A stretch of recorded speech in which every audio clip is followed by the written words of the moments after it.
Um ponto aqui que veio acontecendo nos últimos trimestres, ou lá atrás, no primeiro trimestre, o Banco do Brasil ele tirou a expectativa de resultado, né? O guidance, o famoso guidance, que é bom, né? Um analista de investimentos, pô, ele tá aqui, ó, a diretoria trabalha mais ou menos com essa expectativa de resultado.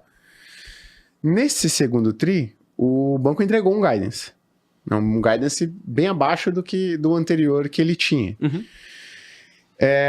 Qual que é a expectativa de tudo isso que vocês têm? Pô, tudo isso posto, né? Qual que é a expectativa que vocês acreditam, a possibilidade ou a probabilidade de que o banco consiga entregar no próximo ano um resultado dentro do guidance estipulado pela diretoria? Então, aí, acho que o guidance é tão mais importante não só pelo resultado do ano, mas também como referência futura. Falando do ano, depois falando do próximos anos. O nível de lucro que o Banco do Brasil guiou, que é entre 20 e 25 bi, nós pessoalmente achamos que é de difícil execução. Para esse ano? Para esse ano. Assim, só olhando antes de subir nas linhas do resultado, só falando do lucro. Ele, assim, para entregar esse nível, tem que ser, o segundo semestre tem que ser um espelho do primeiro. Então você tem que ter um vale de lucro, um lucro muito fraco no terceiro tri e um lucro bem mais forte no quarto tri do que foi no segundo e no terceiro. Então, uma recuperação muito rápida. O que, assim, faz algum sentido, considerando que tem a consideração de vencimentos de safra, como a gente mencionou. Por outro lado, assim, como você tem essa dinâmica de prorrogações renegociadas, é difícil acreditar que isso não vai continuar ofendendo o resultado por mais tempo. Então, esse é o lado só desse ano.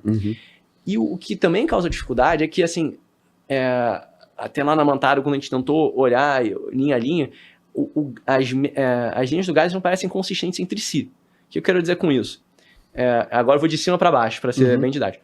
O Banco do Brasil, preocupado com essa dinâmica de inadimplência, está agora esperando uma crescimento de carteira bem menor do que antes. Ele estava crescendo em 2 dígitos no primeiro semestre, vai crescer no ano num ritmo bem mais fraco. E se você vai crescer menos carteira, a sua expectativa de receita de juros disso, que é a margem financeira, deveria ser menor. O Banco do Brasil está guiando por um crescimento dessa margem financeira no segundo em relação ao primeiro semestre. Como eles vão tomar mais risco em crédito PF? Depois a gente pode voltar nesse assunto depois. Mas, de qualquer forma, é menos crível porque você tem crescimento de carteira menor. Então, fica mais desafiador. Você precisa ter juros muito maiores para ter a mesma receita de juros se a carteira está crescendo menos.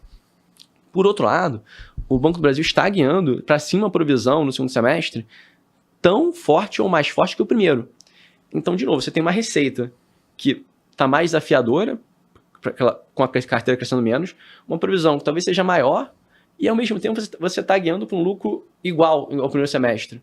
Não parece fazer total sentido. Óbvio que tem outras linhas de resultado, mas é que essas são muito materiais e ajudam a explicar bastante. Então já parece, assim, não parece muito crível. A nossa opinião, pessoal, olhando esse ano.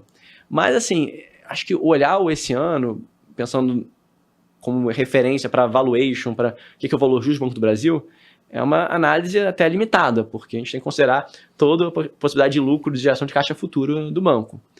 Então, por um ano específico, aí qualquer instituição financeira, Banco do Brasil, qualquer outro, como ele pode prorrogar créditos, como ele pode reconhecer mais ou menos provisões, isso é do resultado do decrédito, como pode reconhecer mais ou menos imposto, pode constituir ou reverter provisões para imposto, pode constituir ou reverter provisões para contingências cíveis, fiscais, trabalhistas. Tudo isso são linhas, digamos, subjetivas do resultado que dependem da discricionalidade de qualquer diretoria. Eu não estou nem falando de juízo de valor sobre quem é mais ou menos conservador. Só estou dizendo que a dificuldade do analista, com o meu chapéu, de tentar antecipar exatamente, o lucro vai ser esse número. Porque como tem subjetividade no meio, não diz muita coisa. Aí o que a gente tenta fazer lá no Montaro tem várias coisas subjetivas. Se eu tirar tudo que é subjetivo, qual é a capacidade do banco de gerar resultado? Qual é essa hoje? E a nossa impressão é que hoje está no nível muito baixo, bem abaixo dos seus 25 bi. E o que causa preocupação é que essa capacidade de gerar lucro ainda vai estar pressionada, aparentemente, por um tempo considerável, por essa dinâmica de aumento de inadimplência e provisões. Porque, de novo, você ainda está no meio, você está atingindo novos picos de inadimplência, ainda prorrogando tanta carteira, sem ainda ser rigoroso com o tomador. Então, aonde que vai parar? Aí entra a dúvida. Qual o tamanho do lucro do Banco do Brasil no ano que vem? Acho difícil de afirmar, mas é difícil de...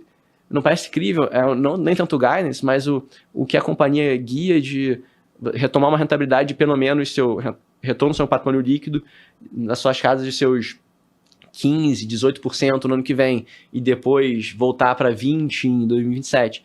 Parece uma recuperação muito rápida. E assim, não só pelo Banco do Brasil em si, mas qualquer empresa que passa por um processo de turnaround, a gente falou de algumas no começo da conversa, normalmente empresas, isso é demorado, em instituições financeiras é mais demorado ainda. A gente está vendo agora na Bolsa o Bradesco está no meio dessa trajetória, o tempo que demorou. E o Banco do Brasil tem um agravante nisso, que é o que a gente já tratou aqui do agro, que, de novo, você só consegue verificar a situação do produtor em prazos muito dilatados.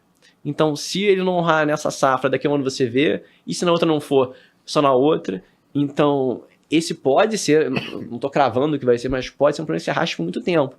Então, aí eu vou recuperando essa pergunta. Não parece muito crível o lucro desse ano, mas essa é uma previsão mais difícil de eu acertar.